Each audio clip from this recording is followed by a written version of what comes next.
a Gagliarine per la morte a soli 9 mesi del piccolo Lorenzo Ortolan. Si trovava nella casa dei nonni a Brugnera, nel Pordenonese. Verso il picco circolare della regione alle ULSS, come accadde a marzo, negli ospedali scatta la sospensione di ogni attività non urgente, stop a visite e operazioni tranne le essenziali. Intanto, in base al raffronto con la prima fase dell'epidemia, spicca il raddoppio di accessi in nosocomi rispetto a marzo, effetto della psicosi da sintomi. Nuovo appello di Zaia: non affollate gli ospedali per casi non gravi. Lutto della musica, della scomparsa di Stefano Dorazzi, il batterista di Pooh, aveva 72 anni ed era ricoverato per il Covid. Il dolore di Red Canzian, perdita immensa per colpa del virus, era andato da solo. Strade vuote, nessuna multa. Il copione della prima notte di coprifuoco a Treviso. Sul PULT si è registrato un crollo del traffico dell'88%. Uscire con il cane dopo le 22, la risposta del governo nel sito delle domande frequenti non specifica orari e crea il caos tra gli utenti e non solo. Forze dell'ordine e prefetto di Treviso mantengono la linea dello stop. Le immagini delle telecamere hanno incastrato alcuni dei protagonisti della rissa del 20 ottobre scorso in via Roma a Treviso, denunciate dalla polizia un 20enne e un 17enne. La caduta dell'amministrazione di Conegliano, l'ormai ex sindaco Chies parla di tradimento e guarda già le elezioni di primavera. Di mandato fallimentare invece parla l'opposizione. Telespettatori di Antenna 3, buonasera e ben ritrovati. Il telegiornale di Treviso e dunque l'apertura è dedicata a una terribile tragedia. La tragedia della morte del piccolo Lorenzo Ortolan, 9 mesi appena, lo shock a Gagliarine, dove il piccolo risiedeva con i genitori molto giovani, e il dramma che si è consumato però nella casa dei nonni a Brugnera, nel Pordenonese.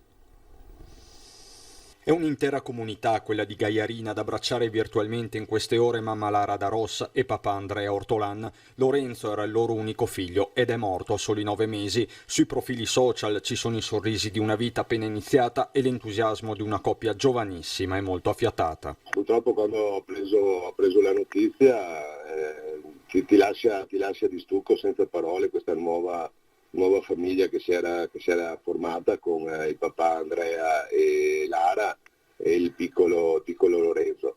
Sono quelle cose inspiegabili che stai là e ti chiedi perché.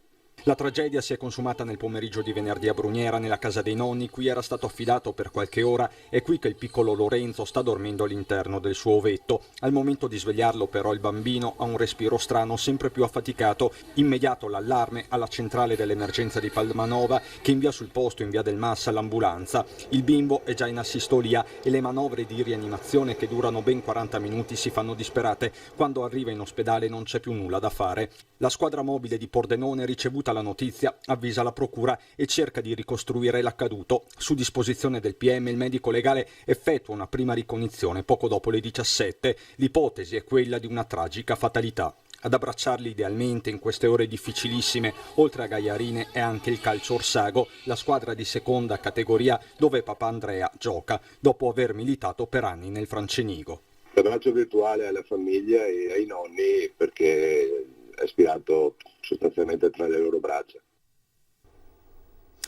Adesso lo sguardo al bollettino dell'azienda Zero sugli ultimi contagi del coronavirus. Parla di 1080 nuovi casi positivi in Veneto nelle ultime ore, quindi per un totale insieme ai dati di questa mattina di 3820 nuovi casi positivi nelle ultime ore, nella giornata di oggi. Per quanto riguarda Treviso, 188 i casi positivi registrati, ovviamente numero anche effetto anche dei tanti tamponi che vengono effettuati, vanno a sommarsi ai 486 rilevati stamani per un totale nella giornata di oggi di 674. Ci manteniamo dunque sui numeri anche di questi giorni. Ieri erano quasi 700. Da osservare come sempre il dato più importante però è quello della terapia intensiva, e dunque in Veneto ci sono 93 persone in terapia intensiva, dunque il dato che sta salendo insomma di giorno in giorno. E la vigilia dell'annunciato picco della seconda ondata e quindi dell'entrata nella fase 4 preoccupa anche il raddoppio degli accessi ai pronto soccorso del Veneto. Di qui il nuovo appello del governatore Zaia. In queste ore l'emergenza maggiore che abbiamo è quella di pronto soccorso. Cioè di accessi al pronto soccorso che rispetto all'anno scorso con la prima ondata sono doppi. Siamo alla vigilia del picco della seconda ondata di coronavirus in Veneto. Il sistema ospedaliero regionale sta tenendo, ma il raddoppio del numero di accessi ai pronto soccorso che si registra oggi rispetto a quello della prima ondata Covid inizia a rappresentare un problema. Da qui una raccomandazione a tutti. Evitare al massimo l'accesso al pronto soccorso, di farlo solo in casi indispensabili, cercare il medico di base che anche telefonicamente può dare le prime indicazioni. Perché poi vediamo che il 70% di coloro che accedono al pronto soccorso tornano a casa. Quindi vuol dire che dobbiamo assolutamente evitare che persone si rechino al pronto soccorso, mettano a repentaglio la loro salute e soprattutto quella degli altri. La media degli accessi nei pronto soccorso del Veneto era di circa 4.500 al giorno, scesa poi a circa 1.200 durante il lockdown. Da ottobre questi numeri sono più che raddoppiati, circa 2.500-3.000 al giorno. Sarebbe utile, ha detto Zaia, intercettassimo queste persone sul territorio prima di farle arrivare ai pronto soccorso. Perché per quanto siano distinti i percorsi, comunque l'ambiente ospedaliero è un ambiente dove il virus e il batterio e comunque le occasioni di infezione sono ubiquitarie. Il che non vuol dire che in ospedale ci sia male, ma vuol dire che se tu ti cerchi un posto asettico, di certo non devi andare in un ospedale. Il virus in Veneto ha un andamento importante, ma i positivi crescono perché si fanno molti più tamponi di prima. Se a marzo si fossero fatti lo stesso numero di tamponi di oggi, circa 30.000 ogni 24 ore, ha detto Zaia, si sarebbe trovato il doppio di positivi, oltre 6.000 rispetto ai 3.800 di oggi. La Regione non intende introdurre nuove restrizioni per i cittadini, ma quella del coronavirus è anche una battaglia che si vince col contributo di tutti. Se nessuno portasse la mascherina, è garantito che oggi saremmo in zona rossa. Quindi se qualcuno ancora non l'ha capito, continuate a non portare la mascherina e poi a lamentarvi perché ci chiudono in casa, perché chi a causa del suo mal pianga se stesso, cioè il tema della mascherina è fondamentale per questa battaglia e per non cambiare di zona. Altro effetto dell'arrivo ormai imminente della fase 4 del piano di sanità pubblica, ci arriveremo, l'ha detto l'assessore Lanzarin, nei primi giorni della settimana prossima, forse già da lunedì, è la circolare inviata stamane alle aziende sanitarie. Come accadde già a marzo, per liberare posti nelle terapie intensive saranno sospesi negli ospedali veneti gli interventi chirurgici e anche le visite non urgenti. Sospendere in ogni struttura ospedaliera pubblica e privata accreditata tutta l'attività chirurgica programmata per la quale è previsto ricovero in terapia intensiva post-operatoria. Sospensione di ogni attività chirurgica programmata che preveda il ricorso in terapia intensiva post-operatoria. Lo dispone una circolare che la Regione Veneto ha indirizzato a tutte le strutture sanitarie pubbliche e private accreditate e convenzionate. Il provvedimento esclude comunque le emergenze e urgenze, come gli interventi per incidenti, ictus e infarti. E sospendiamo anche l'attività libero professionale, dell'attività specialistica ambulatoriale, delle strutture anche qui sia pubbliche che private, accreditate, ad eccezione delle prestazioni prioritorizzate, ossia U, urgenti e B, brevi, quindi 24 ore e 10 giorni. Si tratta sostanzialmente del provvedimento che venne già adottato a marzo, durante la prima fase di coronavirus, per non occupare con attività programmate posti nelle terapie intensive durante l'emergenza pandemica. Quanto disposto da questa circolare dovrà essere applicato nel più breve tempo possibile e comunque non oltre il 10 novembre per predisporre i posti letto previsti per la fase 4, quella del picco della seconda ondata di Covid. Noi siamo nella terza fase, che è quella che va dai 150 ai 250 in terapia intensiva e dai 900 ai 1500 in area non critica. Siamo già vicini alla quarta fase, soprattutto per quanto riguarda l'area non critica, un po' meno per quanto riguarda le terapie intensive.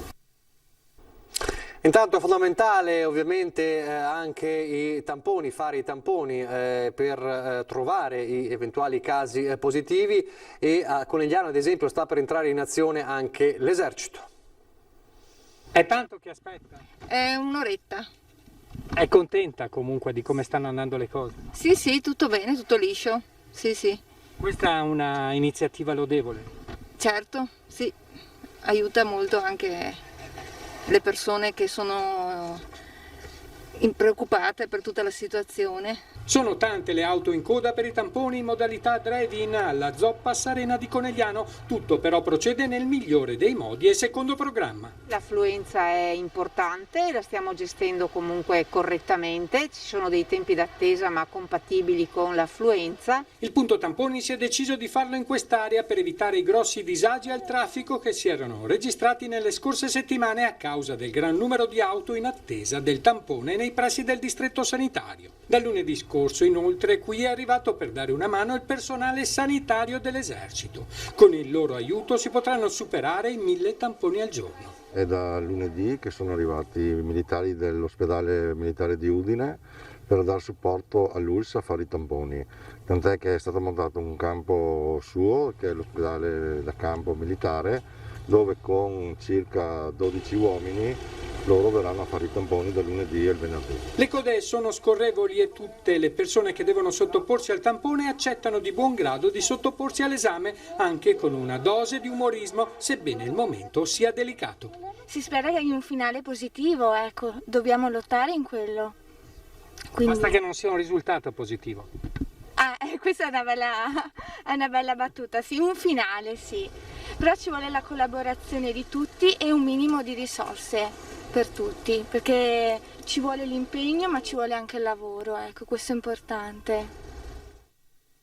E poi ci sono le misure per contrastare il diffondersi del contagio, il coprifuoco. Ieri la prima notte del coprifuoco, nella Marca non ci sono state multe o situazioni particolari, anzi il dato è che la circolazione del PUT, il traffico sul PUT è crollato dell'88%.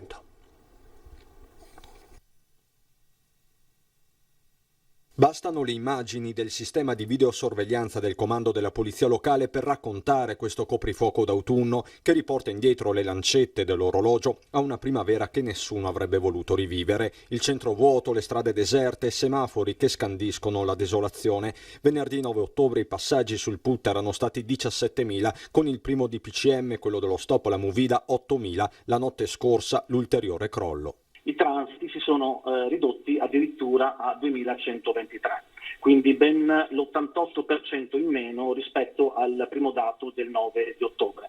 Quindi date alla mano possiamo assolutamente testimoniare e documentare che la città di Treviso si è adeguata scrupolosamente al coprifuoco scattato ieri sera alle 24. E sono tornate anche le autocertificazioni con una rassicurazione importante. Se la persona non è riuscita a compilarlo a casa, lo può compilare tranquillamente di fronte all'agente di polizia, quindi nessun problema se una persona non ha a portata di mano l'autocertificazione. Ma i controlli della polizia locale e delle altre forze dell'ordine, coordinate dalla prefettura, riguardano anche l'uso della mascherina. Stiamo verificando ancora una volta la fatica però di indossare correttamente la mascherina, soprattutto da parte dei più giovani, quindi giovani che lasciano fuori il naso oppure tengono la mascherina sotto il mento. Giovani ovviamente stiamo parlando dai 14 ai 18 anni. Le sanzioni per chi sgarra, ricorda il comandante, restano dai 400 euro in su ed eventuali deroghe non comprendono i fumatori. Il fatto di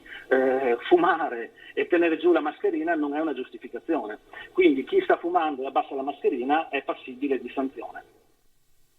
Dalle indicazioni del comandante della polizia locale di Treviso, Andrea Gallo, a uno dei quesiti riguardanti proprio il coprifuoco e che più ha acceso gli animi in questi giorni è stata il quesito sull'uscita dopo le 22 con il proprio animale da compagnia.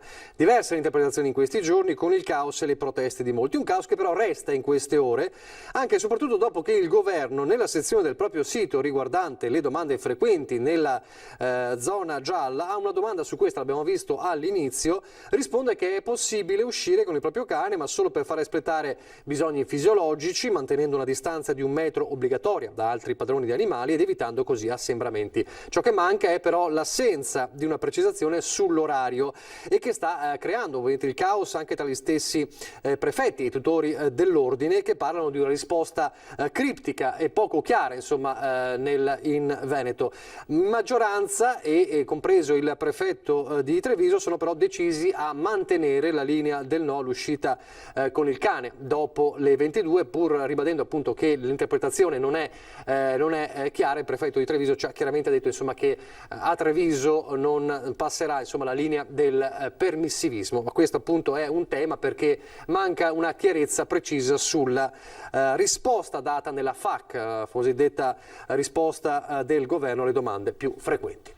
Adesso la morte di Stefano Dorazio, l'abbiamo raccontato anche nella nostra edizione straordinaria di questa mattina. Il batterista di Pooh, che si è spento a Roma a 72 anni, era ricoverato da una settimana per il Covid, che ha aggravato uno stato di salute non certo ottimale, insomma già debole da diverso tempo. C'è ovviamente il cordoglio anche dal Veneto, e allora in questo primo servizio di ricordo del nostro Lucio Zanato, che l'ha seguito, ha seguito particolarmente a Stefano Dorazio con la telecamera per oltre 20 anni. Fazzolettini in caso di lacrime, fazzolettoni in caso di tragedia proprio, no? Così. Da persona previdente avrebbe preparato così la folla, che da ieri lo sta piangendo e che lunedì alle 15 nella chiesa degli artisti di Piazza del Popolo a Roma gli renderà l'ultimo saluto. Sarà purtroppo limitato a meno di 100 persone, ultimo oltraggio del coronavirus a Stefano Dorazio, scomparso ieri sera poco dopo le 22 all'età di 72 anni. Il decesso al Columbus Hospital di Roma, struttura Covid del Policlinico Gemelli della capitale. Stefano era stato ricoverato il 29 ottobre con febbre alta per il contagio da coronavirus, forse facilitato da alcuni problemi articolari, conseguenza di oltre 40 anni di carriera da batterista. Nulla comunque che facesse presagire la tragedia, anche se negli ultimi giorni l'acuirsi del virus aveva richiesto il sostegno della respirazione assistita. Ieri, tra l'altro, c'era stato anche un leggero miglioramento, poi in serata le condizioni si sono fatte critiche e a meno di 2 ore prima della mezzanotte il cuore di Stefano Dorazio ha cessato di battere. Un cuore generoso di una persona che non ha mai fatto mancare il suo sostegno a quanti lo conoscevano. Sapeva essere geniale, nello stesso tempo pragmatico. Ha firmato testi dei Pooh che sono pagine di storia della musica italiana e contemporaneamente ha pianificato eventi unici come i grandi concerti, le tournée internazionali, i treni a sostegno della Fondazione Telethon, che per anni sono stati l'evento clou delle maratone televisive. Nel 2009 aveva deciso di lasciare le scene per dedicarsi a sceneggiature, libri e musical, come l'adattamento italiano di Mamma Mia con le musiche degli ABBA, ma soprattutto Pinocchio, per il quale è stato costruito a Milano il Teatro della Luna. E poi ancora Zorro, Aladdin, solo per citare alcuni titoli. Instancabile, oltre alle tournée e agli spettacoli, si divideva tra la casa di Dalmine, quella di Roma, a Piazzale Clodio, e l'Infernetto, dove hanno mosso i primi passi tanti giovani artisti, oggi volti famosi del piccolo e del grande schermo. Poi l'amore per Pantelleria e per Tiziana Giardoni, diventata sua moglie 3 anni fa. Io mi sono sposata solo per questo, Sicuramente uno dei suoi giorni più felici di una vita generosa, dove non mancava mai una battuta ed un sorriso. Ed è per questo che vogliamo pensarlo così, partito per una nuova, lunga tournée, piena di luce. Pronti?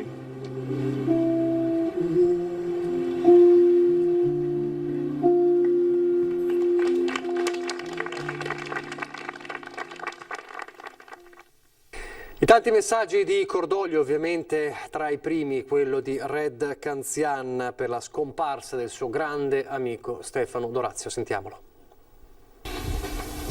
Red Canzian, una notizia che lascia senza fiato.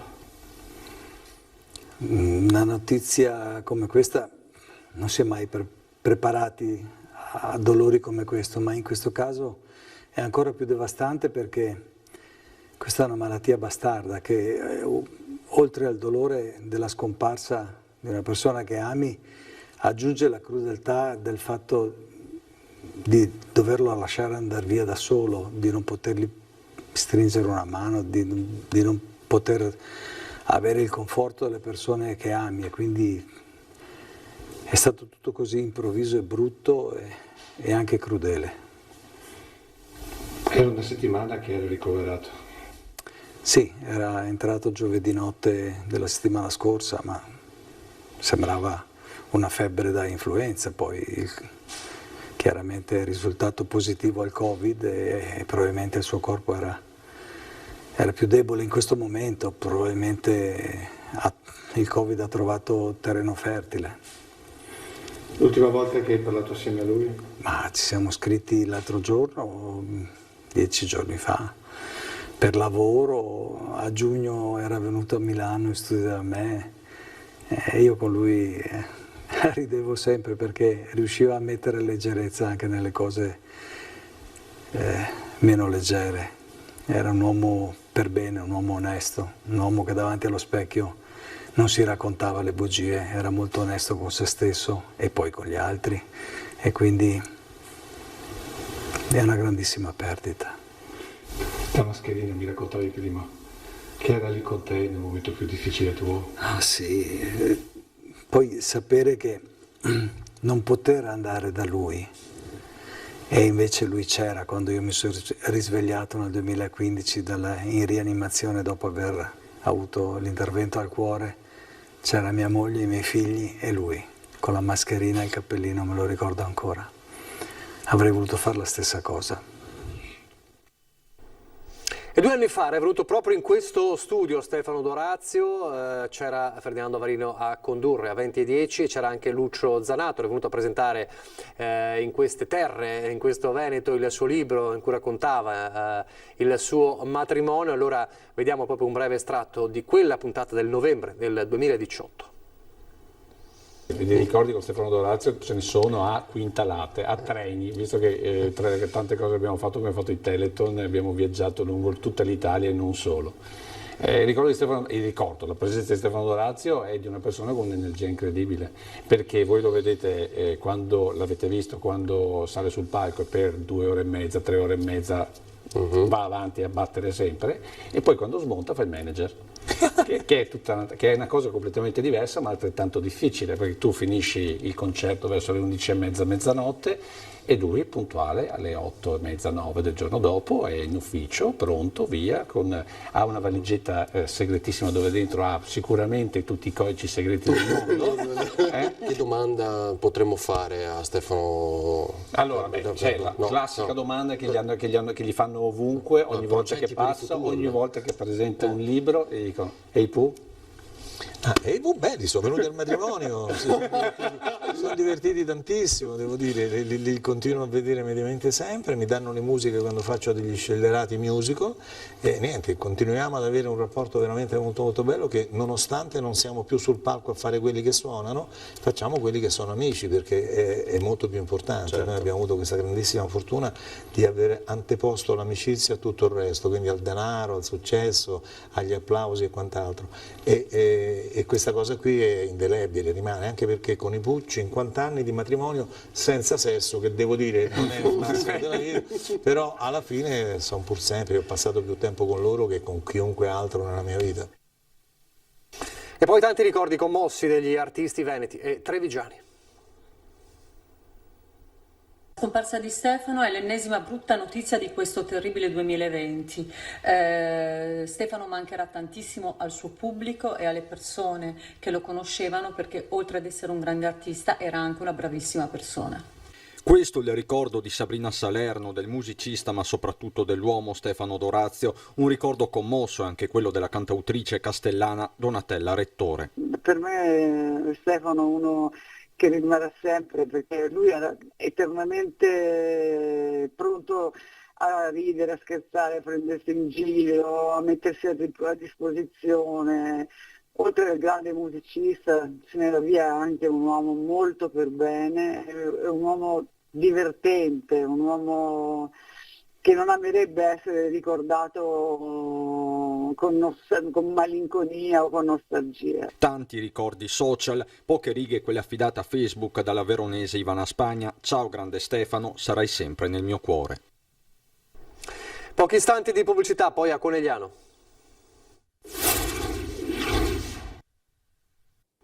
Rieccoci in studio in diretta al Conegliano, allora, il giorno dopo la caduta dell'amministrazione Chies. Ieri 13 consiglieri comunali, di cui 4 passati da centrodestra a centrosinistra, sono andati con il favore dell'oscurità dal notaio a firmare le loro dimissioni, una cosa inaccettabile secondo me anche da un punto di vista di rispetto della cittadinanza. Questa è la cronaca di quanto successo in Consiglio Comunale, almeno per il sindaco Fabio Chies, che all'indomani dello schiaffo dell'Assemblea conferma l'accusa di tradimento. Io penso che vada sempre rispettato il volere degli elettori. Sono stato eletto il primo turno all'interno di una maggioranza di centrodestra, alcuni di questi sono passati a centrosinistra e sono andati addirittura a dare le dimissioni davanti al notaio. Volevo ringraziare la Lega perché in questo periodo ci è sempre stata vicina, è stata un'alleanza di centrodestra solida e compatta, è la stessa con cui ci ripresenteremo alle elezioni il prossimo anno. Quanto a una sua nuova candidatura, per rispetto degli alleati ritengo innanzitutto che bisogna fare un tavolo del centrodestra unito, ma su questo non c'è alcun problema. Poi ripeto, la Lega sono amici, non sarà un problema individuare il candidato sindaco, però per rispetto di tutti è giusto che esca da un tavolo di centrodestra. Netto il giudizio dell'opposizione sia sull'operato della giunta che su quello del sindaco. Questo è, credo, soltanto l'epilogo di una gestione abbastanza fallimentare. È un problema interno alla sua maggioranza, allora il sindaco, invece di lamentarsi e di piangere sui social, farebbe bene forse a interrogarsi sul perché. Ovviamente noi non siamo all'interno delle segrete stanze dell'ex maggioranza, però se qualcosa va male, lui magari uno si occupa, capisco la rabbia del sindaco, però parlare solo di tradimenti e non chiedersi magari il perché delle cose non è una buona politica. Le immagini delle telecamere hanno consentito alla squadra mobile di Treviso di individuare alcuni dei protagonisti della rissa che il 20 ottobre scorso era esplosa in via Roma a Treviso, alla stazione delle Corriere. Gli agenti hanno così denunciato alla procura un 20enne dominicano e un 17enne italiano, entrambi accusati di rissa aggravata. Quel giorno si erano sfidati e picchiati per motivi ancora non chiari due gruppi contrapposti che avevano utilizzato anche sedie e tavolini dei locali sotto i portici della stazione delle Corriere. Un ragazzo era anche finito al pronto soccorso. Tutti si erano dileguati all'arrivo delle volanti, ma le telecamere hanno fatto, come vediamo, la loro parte. Le indagini comunque non sono chiuse. Gli altri protagonisti della rissa potrebbero essere individuati già nelle prossime ore. E adesso le notizie dal Bellunese.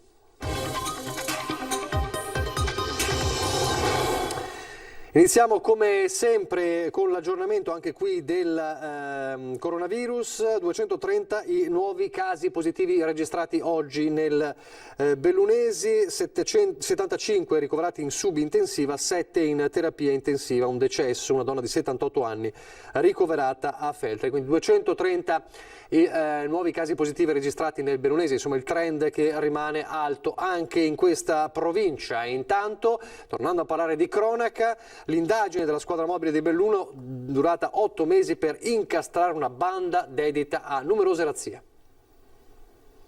5 ordinanze di custodia cautelare per furto aggravato in concorso sono state emesse dal Tribunale di Belluno nei confronti dei componenti di una banda di veri e propri professionisti. 8 mesi di minuziose indagini condotte dalla squadra mobile della Questura di Belluno hanno consentito di risalire l'identità dei malviventi, tutti di nazionalità rumena, e a recuperare la rifurtiva del valore stimato in circa 150.000 euro. A raccontare i dettagli investigativi in videoconferenza il dirigente della mobile, Jacopo Ballarin, che ha riavvolto il nastro, è tornato alla mattina del 16 marzo scorso in pieno lockdown. Una volante ferma erano più o meno le 4:30 della mattina, ferma dopo la rottura della serva un furgone strano con targa inglese. Siamo in pieno lockdown.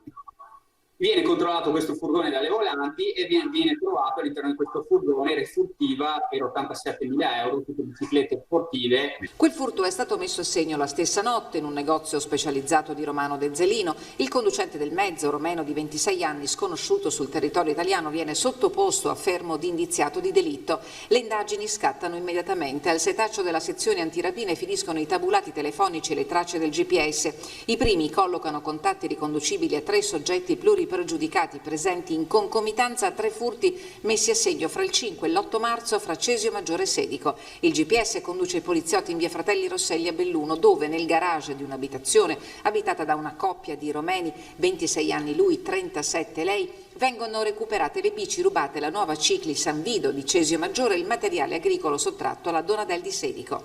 Chiuso il cerchio, sono scattate le richieste di 5 misure cautelari emesse dal GIP di Belluno, accompagnate da altrettanti mandati d'arresto europei eseguiti nei giorni scorsi dall'Interpol fra la Romania e la Norvegia.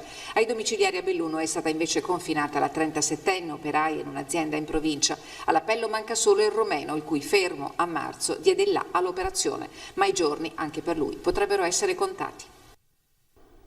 Sarà Antonio Del Gallo il nuovo comandante provinciale dei Vigili del Fuoco di Belluno. Ne ha dato notizia oggi l'assessore regionale alla protezione civile Giampaolo Bottaccin. Del Gallo, 55 anni, originario di Pescara, è attualmente dirigente dell'ufficio gestione tecnica contrattuale flotta aerea e soccorso aeroportuale, in capo alla direzione per l'emergenza, il soccorso tecnico e l'antincendio boschivo. Dallo scorso giugno i Vigili del Fuoco di Belluno sono guidati ad interim dal direttore interregionale Loris Munaro. Del Gallo dunque il nuovo comandante. E adesso la seconda ondata della pandemia del coronavirus e gli effetti sul tessuto economico e provinciale. C'è un'iniziativa del gruppo consiliare di Fratelli d'Italia appunto a Belluno. Una crisi senza precedenti che si può riassumere in un'ultima cifra. Provincia di Belluno meno 3.650 posti di lavoro e solo il mese di ottobre 568. Snocciola i dati forniti da Veneto Lavoro il consigliere comunale di Fratelli d'Italia Raffaele Addamiano per stigmatizzare la forte preoccupazione che ha mosso in provincia, così come a livello nazionale, iniziative diffuse per dialogare con commercianti e imprenditori da un lato e dall'altro per aprire una linea di confronto con le categorie economiche. In questa maniera noi avevamo anche proposto a suo tempo, già a marzo, al Comune, al Sindaco, la creazione di un tavolo interistituzionale che fosse funzionale a un incontro, uno scambio proficuo di idee per il bene della città tra maggioranza, minoranza e appunto tutte le categorie. Peccato che a questa proposta, peraltro reiterata anche recentemente, l'amministrazione cittadina sia rimasta sorda. In tema di esempi concreti, Fratelli d'Italia propone un sostegno alle famiglie impegnate con la didattica digitale dei propri figli. E anche a livello comunale si può e si deve fare qualcosa e noi abbiamo già proposto a suo tempo un'attivazione di una compensazione economica anche a fronte dei circa 3 milioni rotti di euro di avanzo libero di amministrazione che il Comune in questo momento ha. La prima cosa è ascoltare, dice Addamiano, successivamente formuleremo le proposte sulla base delle esigenze che stiamo intercettando, ma, avverte, è necessaria una cabina di regia interistituzionale che fino ad ora non ha trovato riscontro. Credo che la politica con la P maiuscola abbia esattamente questa funzione, cioè quella di proporre soluzioni mediante l'ascolto, non facendo chiacchiere, bensì articolando delle idee e dei ragionamenti in uno scambio, anche in un contraddittorio. È tutto per questa edizione, vi lascio al meteo, grazie per averci seguito, arrivederci.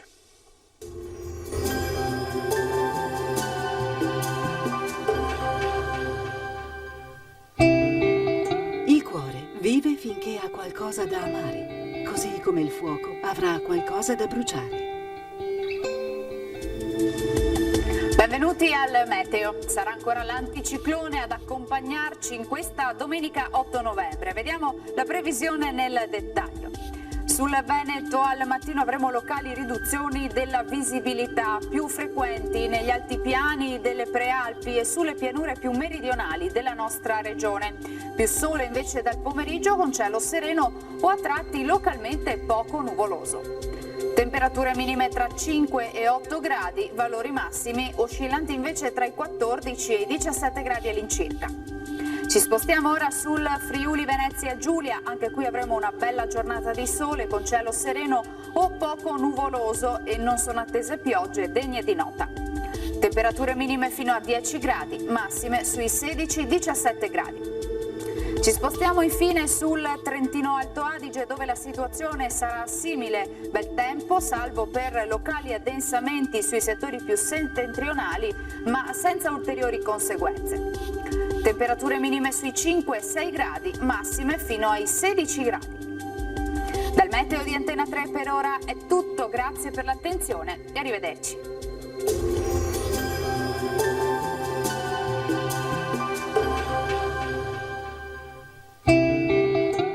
Il talento è scintilla, il genio, fiamma.